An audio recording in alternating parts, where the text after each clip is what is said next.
We are going to start the session. Before I start the session, can I please ask all the attendees to please put yourself on mute? I think you already have.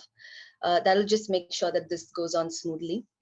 So hello everybody and good evening. Firstly, I hope everybody is safe and healthy in these really extraordinary times that we are going through.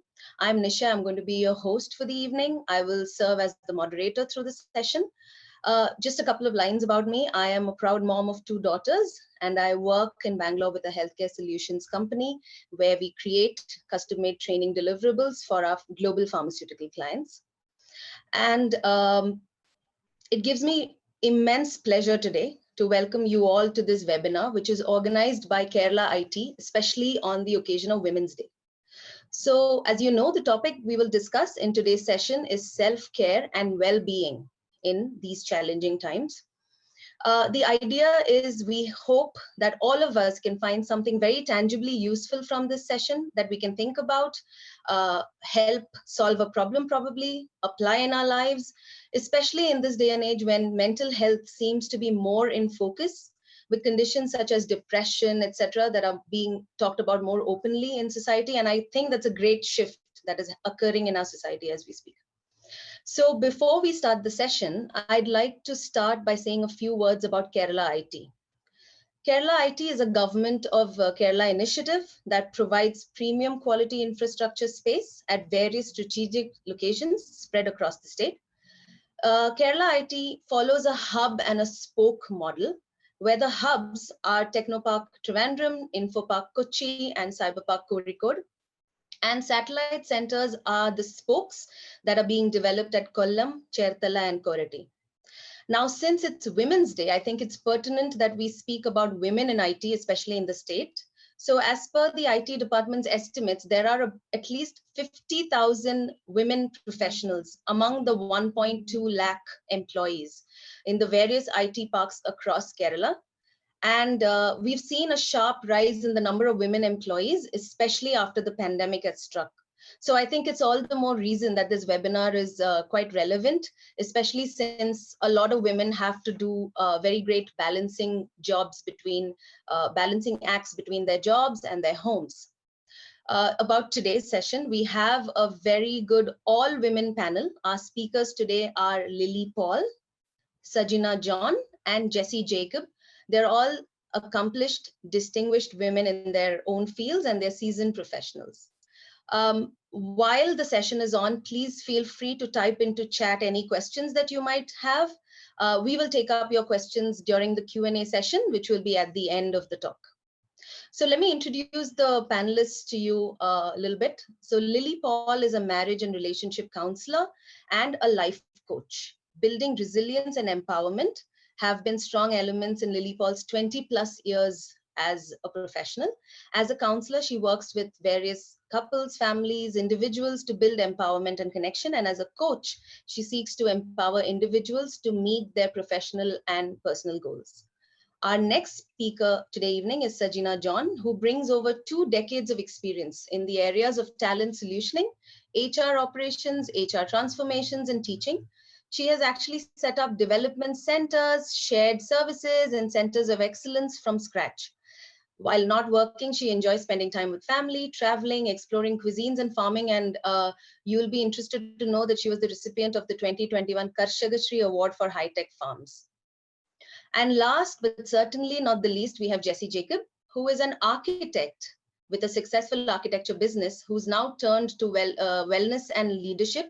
So she's a wellness and leadership coach now, and she's the founder of Fit the Soul, where she helps women and the girl child from all walks of life achieve their unfulfilled dreams. She's a fitness enthusiast and she loves trekking, she loves parasailing, and any adrenaline-inducing activities that you can think of. So now that we've introduced the panel, I am going to start off. I'm going to direct my first question towards Sajina. So Sajina, as a seasoned HR professional, what are the ground realities that you've seen in COVID times affecting women, our careers, work-life balance, and so on? Thanks, Nisha. One of the first changes during the pandemic was moving work to the safety of one's home. This is probably the biggest shift, the biggest and the quickest shift in working patterns across the globe. This was a privilege to many, including the IT sector, where we could be safe while the frontline workers were out there. So within a few months of the work from home, even within a few weeks, we started to experience something very different. We were tired in a different way, mentally, psychologically, emotionally tired. Women have experienced that their work responsibilities on a daily basis have increased. They were doing much more than before the COVID started. We have a few scenarios that I want to just bring from the work front. We have stories of working mothers. We have homeschooling since the last 2 years for these working mothers. They have, we have children who have started school during the pandemic. We have children, young children schooling otherwise, and it is always the mother who steps in to fill the gap and to fill the bridge. We have stories from working mothers where, they have to attend a video conferencing and they have 5 children tagging on to them. We have other stories from women who are taking care of elderly parents, other care responsibilities that they have. And there are data to prove that women or even mothers are 3 times more likely to take on household work, more likely to take on school, homeschooling, schooling help for the children, and also, home care than the fathers in the house when both the parents are working. Another concern that I want to just bring about is that I hear a lot about the boundaries of work and home blurring. A lot of concerns again of work start timings and work end timings are blurring. People being pushed to work longer hours during the pandemic. I met my cousin 2 days back, and she was telling me that, usually she would reach home by 6:30 in the evening, but during the COVID, she's working on projects right up to 11:30 p.m. And she has a small child at home. And we have stories of women getting up early in the morning, finishing up all the housework, and then starting their professional life as well. So, the exhaustion that we see is real, and exhaustion can have those cascading effects on relationships, on work, on even the productivity that they have. I also just want to briefly touch upon the work careers that you just spoke about. If you look at a global scale and some of the global surveys that we see that a lot of women's careers have been affected because of the pandemic. It is not so much in the IT industry within India. But what we all see in India, or what we see here in this sector, are women, working mothers, taking long breaks and taking sabbatical because of these additional responsibilities that they have to take care of during the pandemic.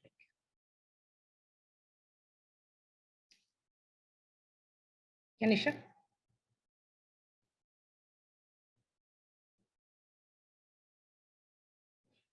Nisha, you're muted. Nisha, you're muted. Sorry, thanks a lot. Yeah. So from everything that Sajina has said, she's actually raised some very pertinent points. And I think all of us can relate to that at some level. All of us working mothers, working women, we've probably gone through all of those things. So thanks a lot, Sajina, for shedding light on that. My next question is to Lily. So Lily, in your experience as a family counselor, a relationship counselor, marriage counselor, and as a person who's probably, you probably have a lot of women as your clientele, right? What exactly do you mean by the term well-being? It seems very basic, but I think it's important to discuss what well-being really is. And are women more stressed in general? Because that's the narrative we've been hearing, right? And that's what Sajina touched upon as well. So how has the pandemic added to it? Are we stressed more stressed in general? And I would also want you to touch upon the term self-care. Is it just bandied about too freely, like, a day in the spa and my self-care is done? So would you give us your thoughts on these? Sure, Nisha. First of all, let me take a moment to congratulate Kerala IT. I was so thrilled to hear that 50,000 women employees, that's like almost 50%. Well done. Yeah, so I see that your question has three parts to it. One is what is well-being? I can define that for you, and go a little bit into what is stress and self-care. So if I were to define it, I would say, well, it's the experience of being happy, healthy, socially connected, and there's a sense of ease and flow in yourself. It's having good physical and mental health, satisfaction with life, a sense of purpose and fulfillment, and the ability to manage stress. So to put it in a nutshell, well-being is just about feeling well. Now, there are many parts to that. So there's the emotional well-being, which is the ability to manage stress and have good relaxation techniques, feel resilient, lots of self-love, and be able to manage emotions and create joy in your life. The physical well-being, to improve the functioning of your body through healthy living and good exercise habits. Social well-being, to be able to connect and have good relationship with others and maintain a support networks that help you overcome loneliness. Workplace well-being, to enjoy your job, feel at ease in your space, to pursue your career, and to find meaning and happiness and to professionally grow. And of course, then the fifth element is the societal well-being, which is the ability to participate in your community, culture, and your environment. So to build your overall well-being, you have to make sure that all these different types are functioning to an extent. I know you talked about stress and as applicable to women, but I see men and women having to have gone through the chronic stress of the last 2 years in different ways. So I'm going to address it more generally first. So when we go through stresses in our lives, our sense of well-being is shaken on many fronts, and we can feel helpless and out of control. See, we have already faced natural disasters and emergencies, but our bodies and minds have an understanding of what we have to deal with. But when stress is ongoing, like a prolonged period of illness or what is going on with the pandemic, the chronic stress sets in, and this prolonged period of stress can be damaging to our brain and to our bodies. So what has been different and stressful about the pandemic is that it has affected everybody at the same time in the same way, which is that our support systems have been taken away and we've become isolated and afraid. And added to that is a sense of fear arising out of the mortality factor, danger of our lives and lives of those we love, and the helplessness that we can't support people in any way. I've seen people stand and watch helplessly as their older mother is taken away to the hospital in an ambulance. So the sheer length and uncertainty of it has also added to the anxieties. And yes, Nisha, to answer your question, women have been more impacted by the pandemic. And I think Sajina touched on that beautifully. And I'm also quoting from various studies as well as conversations with my own clients when I say that. And the main reason is that women disproportionately carry the burden of home and family. It's like they're working 2 shifts with no boundaries, as Sanjana said, one at work and the other at home. And they're often exhausted every day. And their economic well-being is affected by loss of jobs, as well as long hours of work and the constant fear that they might lose their jobs. Or they are expected to stop work because of family-related pressures. And their physical health is affected because they have very little time to take care of themselves. So let me ask you a question to the audience. Let's say that you have a Wi-Fi problem at home, low connectivity maybe. Who gets priority to use Wi-Fi that day? Is it the man first, the children doing online classes second, and the woman third? Why is there that women are on the bottom of the rung? And my challenge to women is, why have you allowed yourself to be on the bottom of the rung? The other aspect is domestic violence against women have increased because of stress and people's incapability to manage that stress, leading to reactive outbursts. And women have also felt in the recent pandemic that they were left with very few choices, nowhere to go, adding to that stress. So chronic stress has a damaging effect on our brains. As I said, the neuroscience of it is a whole different topic. But I will say that the constant release of stress hormones into our body has to be understood and managed through self-care. And that's where self-care becomes important. Well, I can also tell you that the good news is that our brains are plastic. And so these effects of stress need not be permanent. We can create new ways of thinking and acting so our bodies and minds can recover. And, self-care is a buzzword, and a trending word on social media. And yet, believe me, putting that trend into practice is not as easy as it sounds, because taking care of ourselves can easily become the last priority when other things feel more urgent. It might even feel, I have people telling me when I talk about self-care, isn't it selfish? No, it becomes like, and why do they think that it's selfish? It's because duty, service, responsibility are hardwired into our psyche, to our culture. We have to put others first. I'm asking you to reframe those beliefs and include yourself into that duty and responsibility that you feel for others. Take care of yourself too. And if you were to really ask me, I would put self-care under two headings.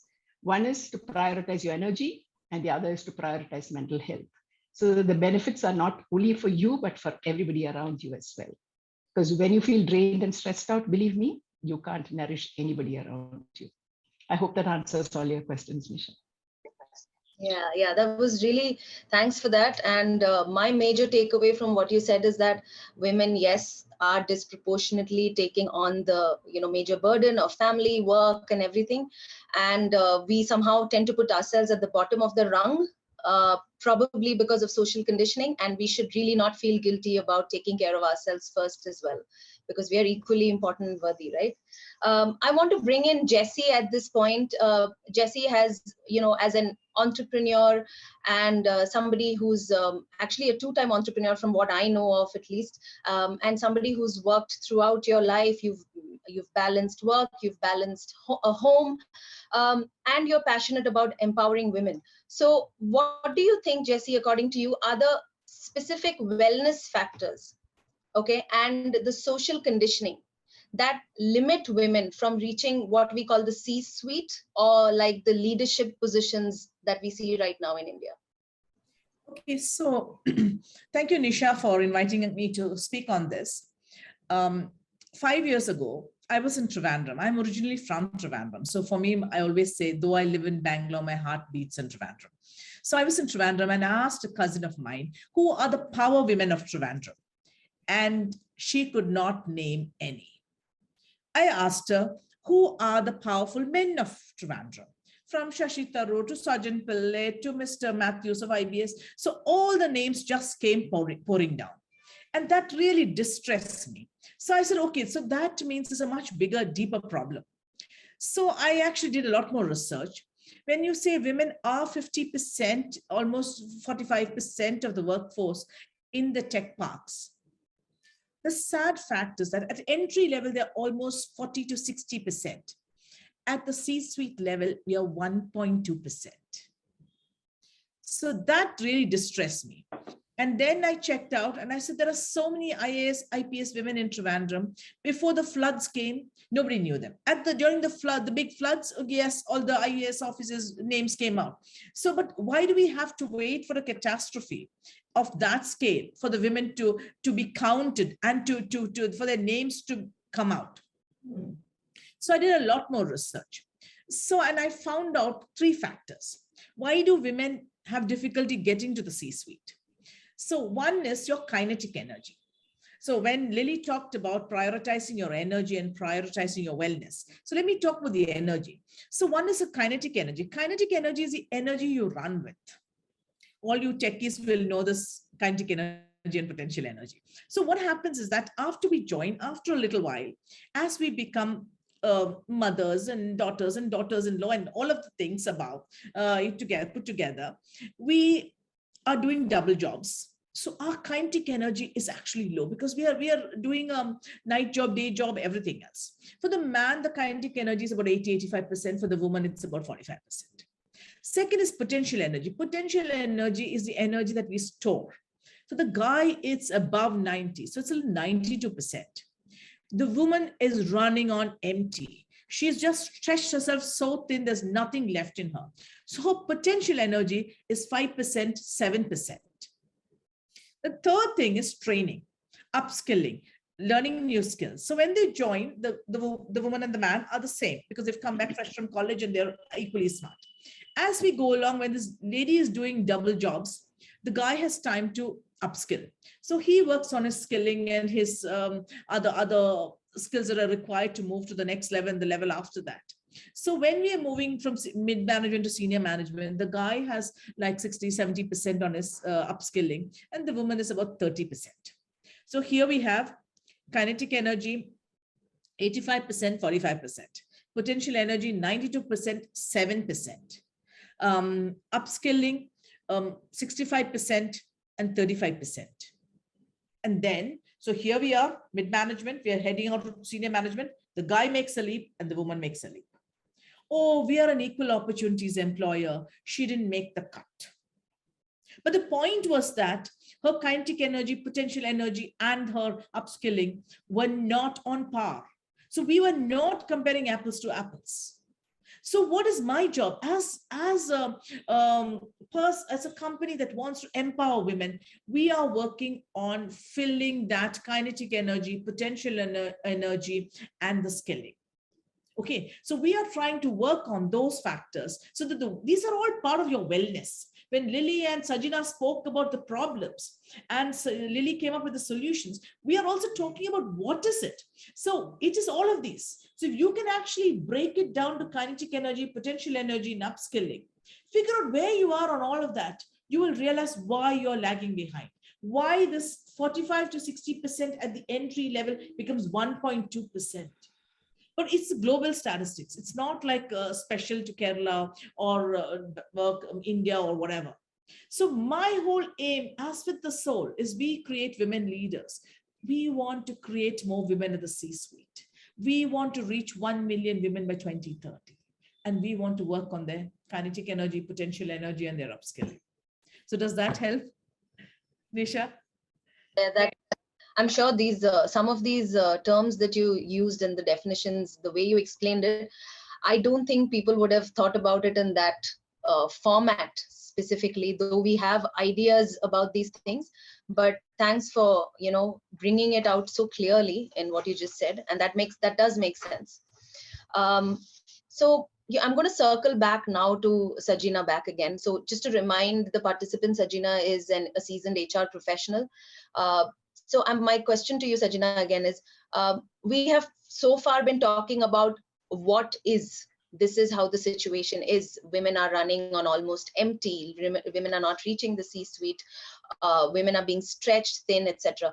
So as an HR professional, what do you think organizations can do to actually help women with now what seems to be the new normal for us in terms of living in COVID times and working in COVID times and being stressed out, and more women working, so more women being stressed, more women having to do the balancing act and all of that?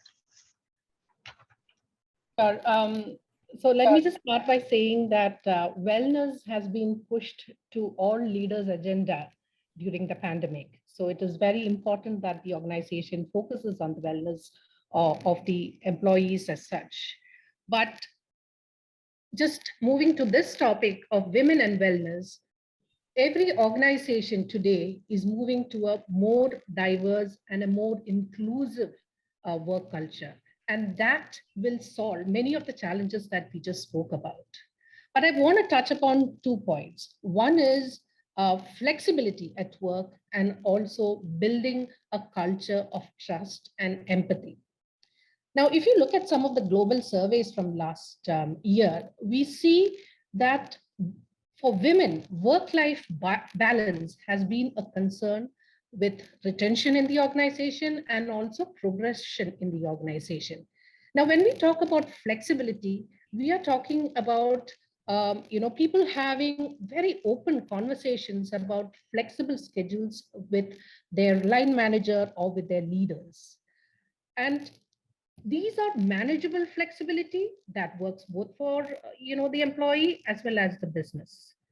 And this shouldn't bring about any repercussions in career penalty. So that is very important here. So that requires a shift in a workplace culture, that you are flexible, your employees are allowed to take that flexibility, but then they will not have any penalty for taking that flexibility. We all have different challenges. We as women have different challenges. One challenge might be different from the other, but then all challenges are real.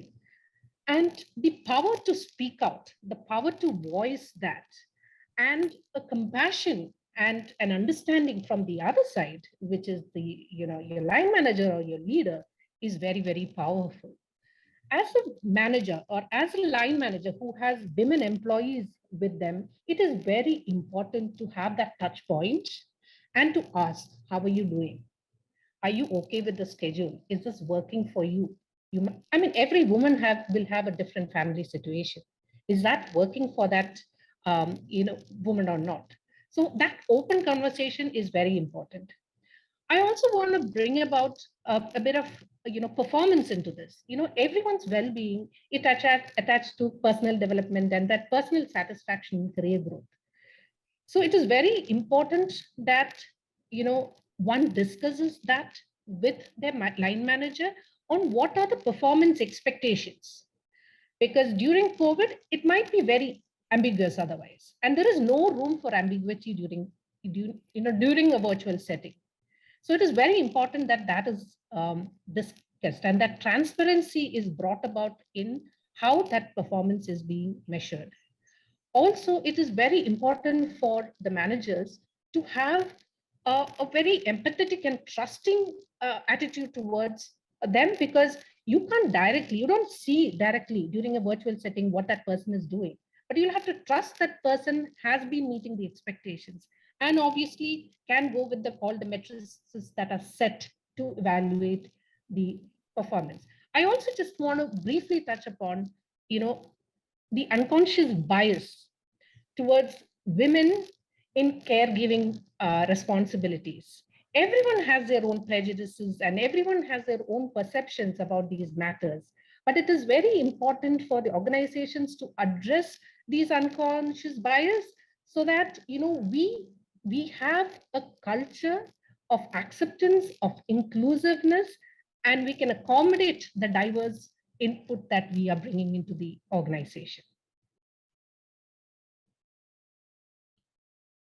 Yeah, Sajina, that makes a lot of sense. In fact, I just want to add that I think as women or as women employees or just employees, we should not shy away from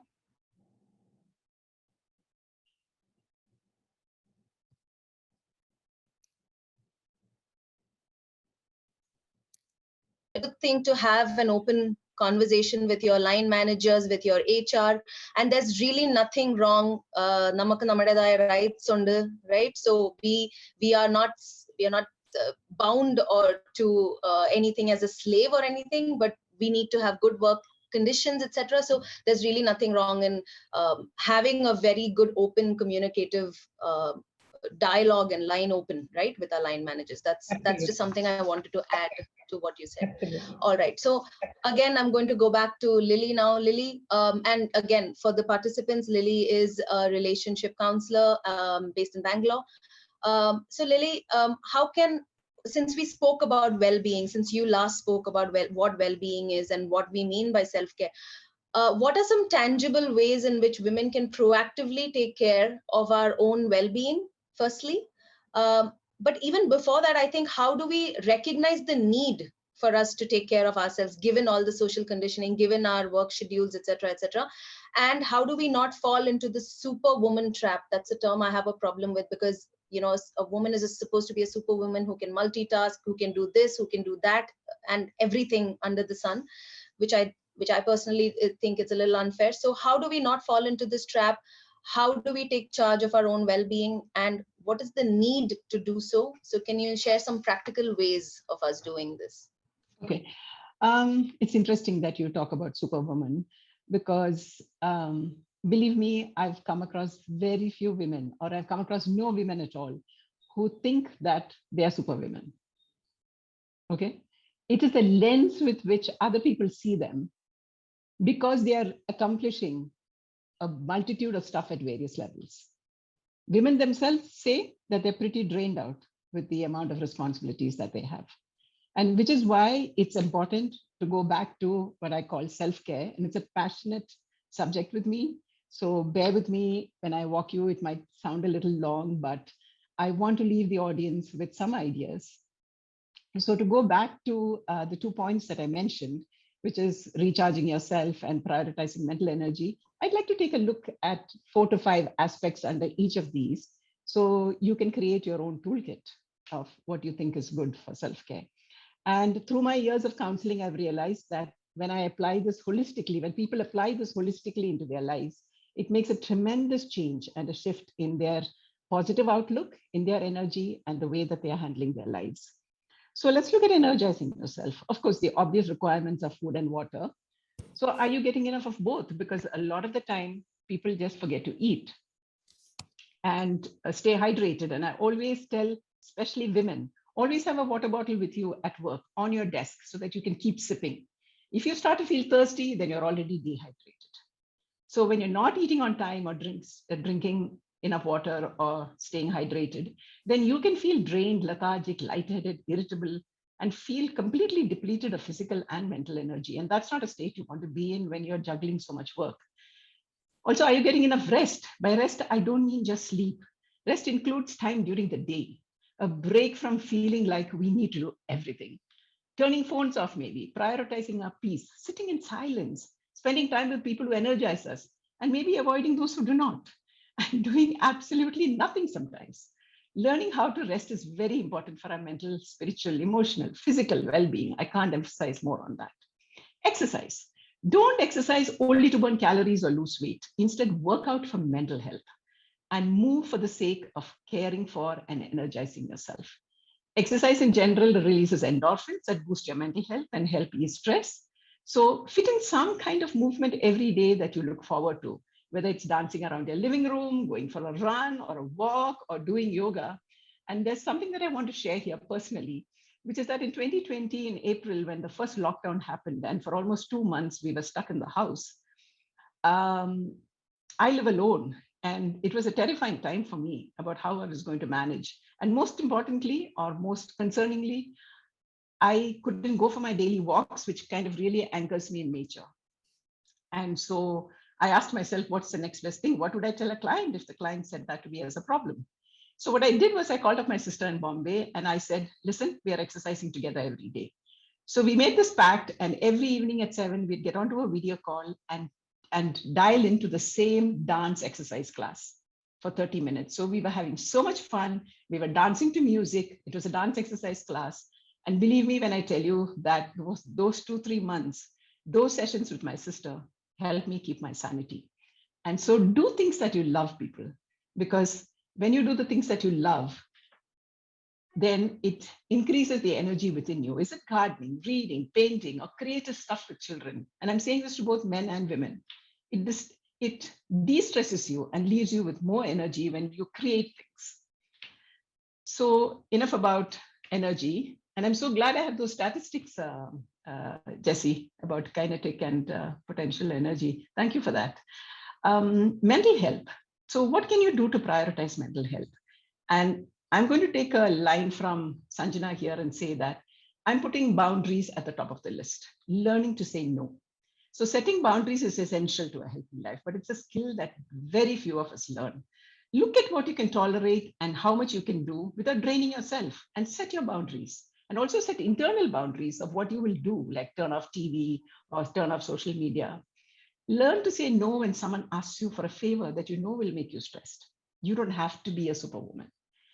It also means taking responsibility for your own emotions and not taking responsibility for the emotions of others. So often clients tell me that my wife is so disappointed or my husband is so angry. Their feelings are theirs to deal with. Don't take responsibility or take on the guilt of other people's emotions. Draw your boundaries. The second aspect of building mental health that I would look at is managing emotions. How aware are you of your emotions? If I were to ask you just now, what are you feeling? Would you be able to name your emotions? How do you regulate them if you're not aware of them? Because it's critically important to manage stress and build resilience. By learning to manage emotions, you will not only improve communication with others, but you will also be able to be in an even mood and avoid reactive outbursts and behaviors. And this will help you both personally and professionally. Getting help is the third aspect. So do you have a network of family, friends, colleagues that can support you? Because having those energizing, lighthearted conversations will lift you up, or sharing your burdens and problems will lighten them for you. and perhaps give you a different perspective on them. So also there's a sense that you're not alone. And if all else fails, then, and you feel stuck, seek professional help. There's no shame in that. It could be a therapist or a mentor at work or a senior coach. But my really strong advice to you is do not remain stuck, because then it leads to chronic stress and it can have severe impact on your brain and on your body. The fourth aspect of improving mental health is to practice gratitude. And this is even more important as we go through tough times, because our brains are wired for negativity and it is our choice to rise above that. Positive psychology studies show that those who practice gratitude regularly have much happier lives. I get clients to practice gratitude in multiple ways. So let me share 2 of them with you. Keep a gratitude journal. Before you end the day, write down 10 things in the day that you are grateful for. And doing it consistently over a period of time then lifts your mood, and you start to notice positive things in the day as it happens. You could even do this as a family exercise. And I see tremendous shifts in clients' families when they do this, which is that at dinner time or at prayer time, share one thing in the day that you are grateful for. So this starts to build a culture of gratitude in your own home and starts to also lessen the feeling of entitlement that lots of children have today. When we practice gratitude, the brain releases dopamine and serotonin, the 2 feel-good hormones that lift our mood immediately and make us feel happy. So that's another reason to practice gratitude. Mindfulness and meditation, again, buzzwords of today, right? But when you meditate, you clear away the jumbled thoughts and information overload in your brain that creates stress. So find a practice that suits you and meditate every day. And if you do not have time in the morning, then do it on your way to work. Do it when you walk. Or just pick up your coffee in the morning and walk to your veranda or your window and just gaze out into the greenery or the sky and just take deep breaths. You know, the breathing out through your mouth, it immediately calms down your parasympathetic nervous system and brings a sense of calm into your brain. And above all, I would say, practice self-love and self-compassion. Move from self-sacrifice to self-love and self-compassion. And be very forgiving and kind to yourself. Check if your inner voice is criticizing you or guiding you. And always choose the guiding voice, not the critical voice, because you are good, and say that to yourself every day. So I've given you a host of self-care practices that you could do on a regular basis. Pick the ones that work for you. And create your own toolkit of self-care and practice it regularly. And I wish for you the strength and resilience that you need when you go through challenging times. Back to you, Nisha. Great. Thanks a lot. You touched upon a whole bunch of important things that we, like you said, they're buzzwords of today. I remember when you were talking, I just remembered that I read somewhere that one of the greatest gifts we can give children is the gift of emotional regulation. Yes. And with what you said, that made a lot of sense. Attitude of gratitude, just get moving. Your gratitude journal, prioritizing yourself, and positive affirmations. Those are the takeaways that I have from what you said just now. Finally, I'm going to move on to Jessy again. So like we mentioned before, Jessy is the founder of Fit for the Soul, and she believes in empowering women in order to create women leaders for tomorrow. So Jessy, how would you advise future women leaders to take control and to write their own wellness story? Okay, so just to take on from where Lily left off, we are talking about self-love. We're talking about not taking others' problems. So here is what I would suggest, that we all start writing our own wellness story. So last year, I read a Malayalam book, Adu Jeevitham. Okay, awesome book it was. I read it in Malayalam. Okay, after 45 years, I was reading a Malayalam book. So the whole thing was, what is a story? And an author writes a story. When the guy wrote Adu Jeevitham, what was it? There are 3-4 things in that. One, the story has a plot. So if you are authoring your wellness story, what is the story you would like to have? Where do you want to see yourself at the end of the story? You decide. Your family doesn't decide. Your children don't decide. Your boss doesn't decide. You decide what the plot of that story is. Okay.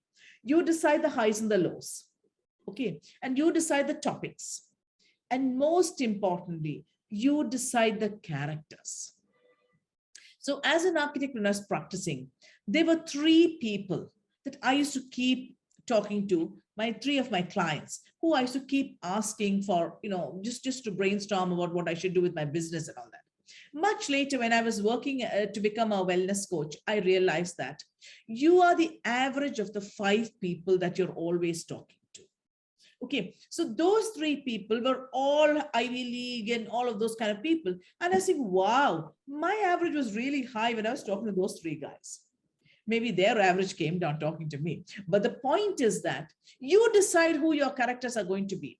When Lily spoke about taking on others' burdens, every one of us has a friend who will call you and vomit out everything in her office. I have a friend, and sometimes I ask her, don't you ever want to know how my life is? Don't you ever want to know if I have a problem? And I've never visited her office. I know everybody in the last 6 years, all her bosses, all her bad colleagues, all her good colleagues, everybody I know. I just haven't met them. I don't know their faces, but I know everything about them. But what does she do? She calls and she vomits. So what are we? For giving you a bad example, we are a toilet seat. She just throws up into the toilet seat. We don't need to take that garbage. What does it do? It just brings you down. It makes you just feel down. I don't want to take all that. Why would you want to take it? So you decide who are the 5 characters in your story. You want Lily to be there, pick a Lily or pick a Lily equivalent. And you want Sajina, you want Nisha, pick people like that. And you decide they are going to be the characters. My life is like that only. I am like that only. Don't decide that. You are the author. The author defines the story. The author defines the characters. The author defines the chapters. So what is your story? Your wellness story starts from now, from this moment. Take control of it and start writing your wellness story. We actually help people work on their wellness story. It's just writing it down and deciding what you want to see.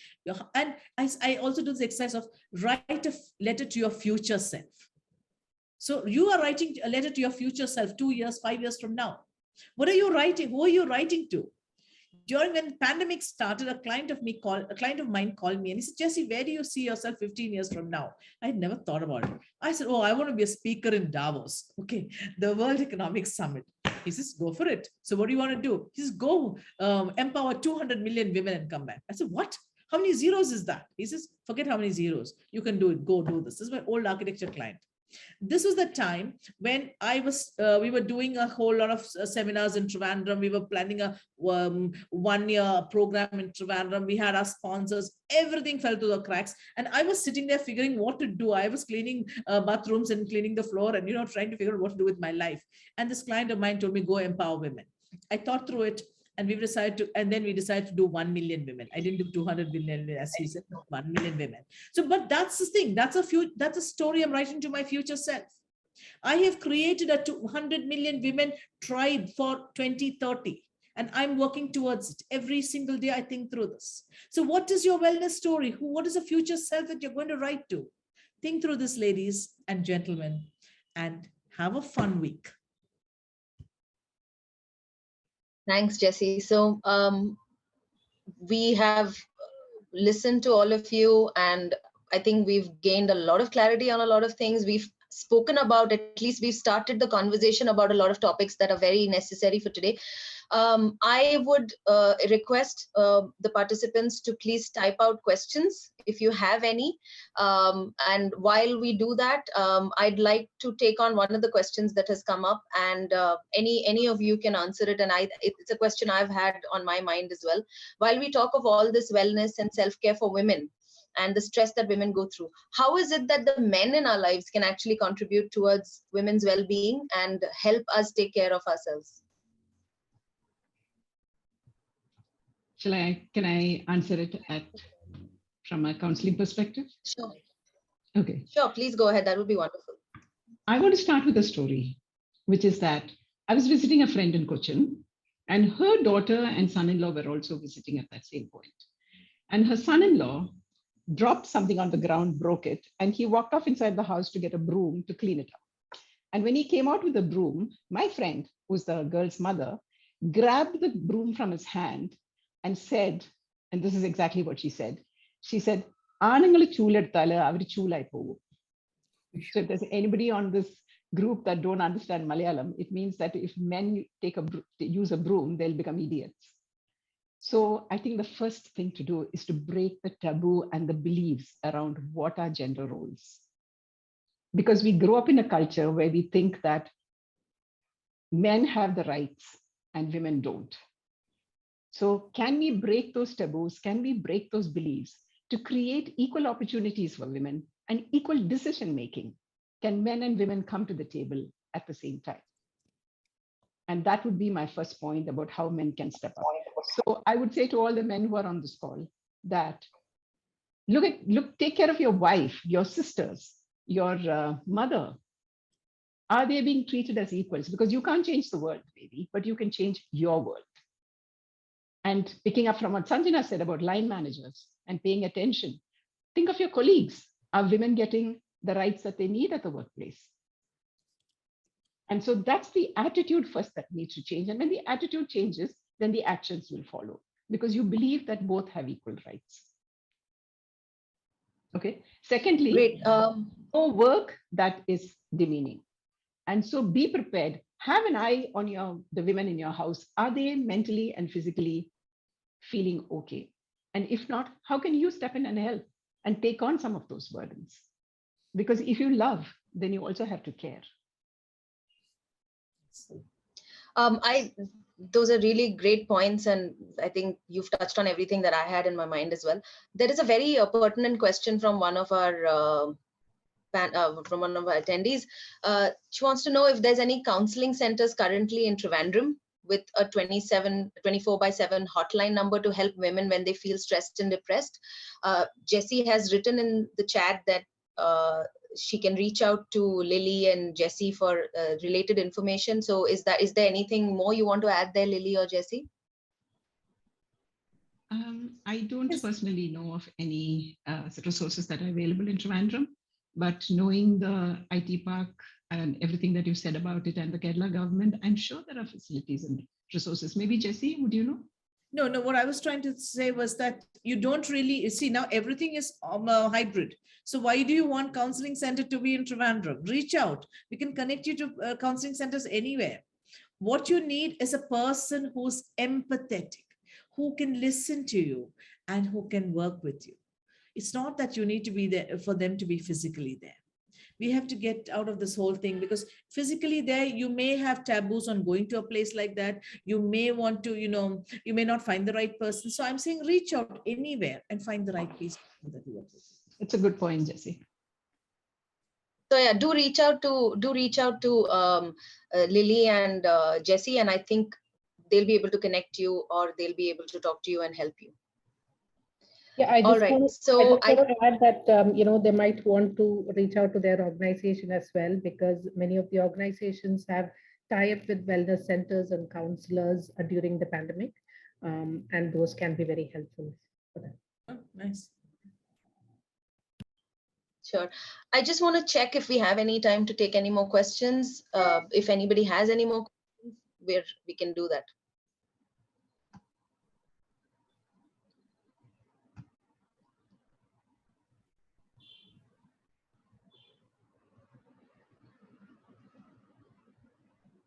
I don't see any more questions here.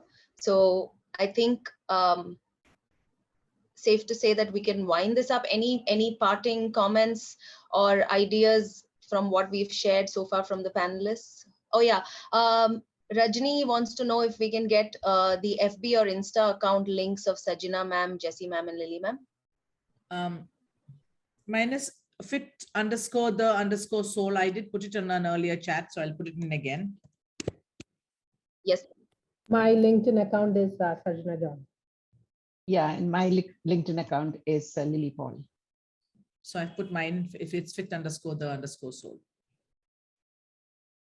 I'm putting in the LinkedIn accounts of Lily Paul and just search for them and you can reach out to them there. LinkedIn account, mine is Jessie Jacob.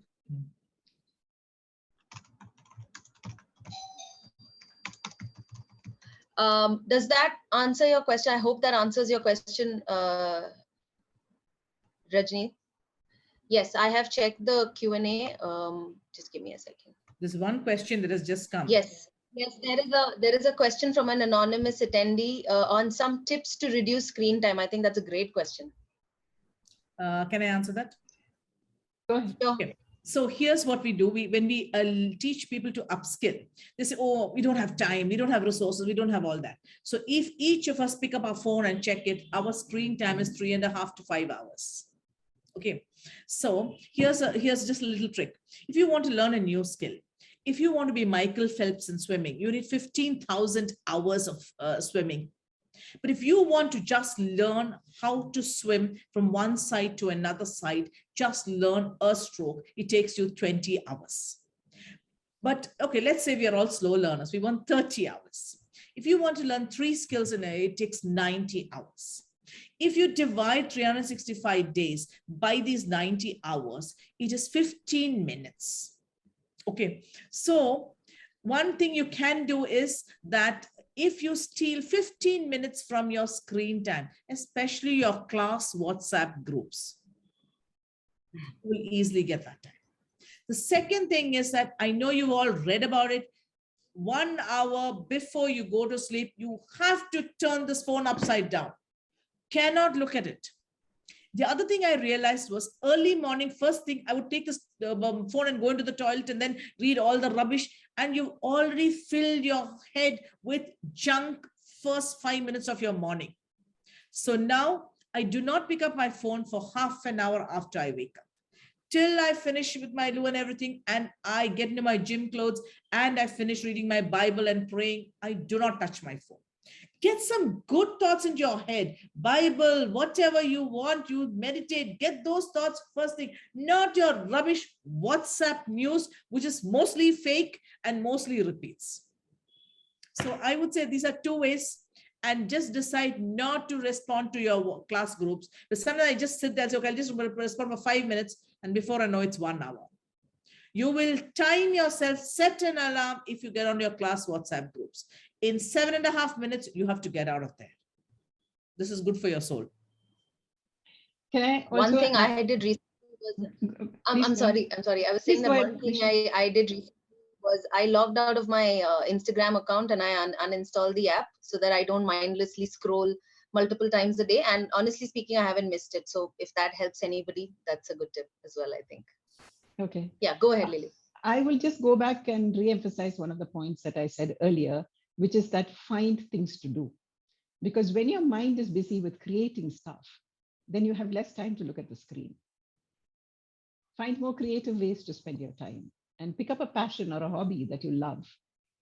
One client that I spoke to told me that he's taken up cycling in the morning and he doesn't have time to look at his phone. He jumps out of bed, gets into cycling gear, and for 2 hours he's on the road cycling. And that's his exercise as well. And he said it's changed his life. So that's the interest that he picked up. I would say pick up interests that reduce screen time for you. And secondly, I think a lot of people have this habit of waking up and just reaching for your phone. Or in the middle of the night, you wake up and you reach for your phone. Do not keep your phone next to your bed. I understand that sometimes there could be emergency calls and you have to answer, but keep it at the other end of the room. So you have to get out of bed and reach there. And in getting out of your bed and walking up to it, you can bring in some of those controls that Jessy talked about. And use a watch. No, use a watch to look at the time in the night. Because that's another excuse people give. When you see the time, use a watch. Yeah. Go back to old-fashioned ways. Turn off your notifications. Yeah, that's also right. I do that. Yeah. I've turned off all group notifications and my phone only pings when it's an individual. Then and I sleep mode after 10 p.m. 10 p.m. to 6 a.m. My phone doesn't ring. Yeah. I think these are some self-discipline that you need to bring in, and only you can do that for yourself. So set proper goals. I'm going to take this one last question because we have only 3 minutes, but I think it's very important we do this. So this is to you, Lily. How do we distinguish stress from depression and not just maybe, push depression under the carpet, saying that it's just a temporary phase or a temporary stressful situation? Okay, so stress is a host of feelings that invade your sensations, that invade your mind and your body as you go through some kind of challenging situation. And it can lead to irritability, it can lead to sleeplessness, it can lead to lack of focus and concentration. And many of these things can happen. And if we don't manage our emotions well, then we can stay steeped in fear and sadness. And to be able to manage stress, we have to be able to also manage our emotions. Now, I would say try some of the stuff that we have talked about. Try, if you want to change the way you feel, you have to change the way you think, because every thought is accompanied by an emotion. And so try some of these self-help or care tips that we have talked about. Give yourself a period of 2 to 3 weeks to set a different kind of practice for yourself. And if at the end of it, you feel like the sadness or this heaviness in you is not lifting, you're not able to sleep, you're not able to focus, you're not able to concentrate, and nothing you do is working, then I think it's time to get help, because it could be depression. Because depression and anxiety and stress can sometimes mirror feelings and could have the same feelings. So then I think you need to be evaluated by a therapist, and you should seek and get help. And today, there is no stigma to mental health at all. In fact, the people who get help, I think, are the strongest people in the world, because they're not afraid to be vulnerable. Yes, that makes a lot of sense. Yeah. Thanks a ton for that, Lily. And I think we are at the end of the session. We are at the top of our time. Sure. Yeah. Oh, yeah. Do you want to take that one? Yeah. What to be the question is, what should we engage in 1 hour before sleep? If not screen, I guess. So it's Johnny Mon, here's what it is. So that 1 hour before you put the phone away, and then you go shower, change into your night suit, then start again reading a book. Sometimes I just read 5 pages, 10 pages of a book, any book, and then you read a book, you read your Bible, you pray, you meditate, you do a little yoga, breathing, any one of those things slowly, and then you do your face care, put some cream, all of those things, or you take out your clothes for the next day, iron them. Just some small mindless jobs that don't clutter your brain. It also soothes you and puts you into sleep mode. When you're ironing, it's a brainless job. It's just, so then you slowly calm down. When you have a bath, you calm down. When you're reading the Bible or you're reading a book, you're calming down.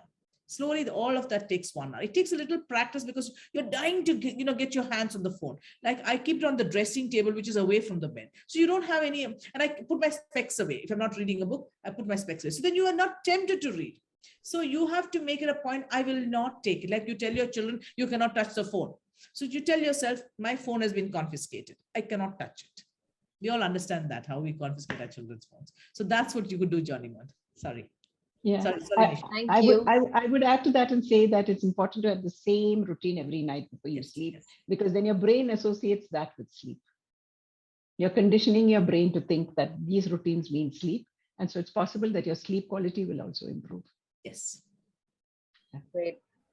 Thanks a lot, everybody, for this wonderful session. I have personally taken away a lot of ideas, and I hope all the attendees have also benefited from this and with this exchange of ideas and discussion. And I hope to see more such discussion and food for thought in the future as well. Thank you, Kerala IT, for organizing this, and all the behind the scenes organizers as well. And thanks for the overall wonderful session, and have a great evening, everybody. And stay safe. Nisha. Thank you, Nisha, for moderating. Yeah, thank you, Nisha, for moderating. Absolutely. And really privileged to be on this. Thank you, IT Park, for being there. Yeah. And thanks, Lily. A lot of wonderful inputs, useful for everyone, useful for me. I have a few takeaways as well. Thank you. It's been a wonderful Please do reach out to Lily, Sajina, Jessy, me too, if you want, on LinkedIn. We can always have a dialogue and help in. I think the best way to reach out to me is through my email ID. Okay, so great. If you want to just share my email ID on the chat. Yes, tell me, I can type it out. It's lilypaul2016, LILYPAUL 2016 @gmail.com. Do you want me to type it? She's doing it, I think. I have done it. Okay. Yeah. So for Sajina, we are on LinkedIn and on Insta also. So feel free to connect with us. Happy to connect with you all anytime.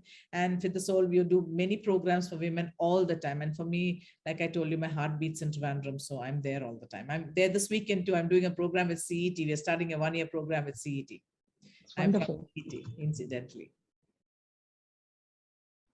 Thanks a lot, everybody. I think we can call it a day, and have a great evening. Stay safe mentally and physically, everybody. Bye. Bye. Bye-bye. Thank you.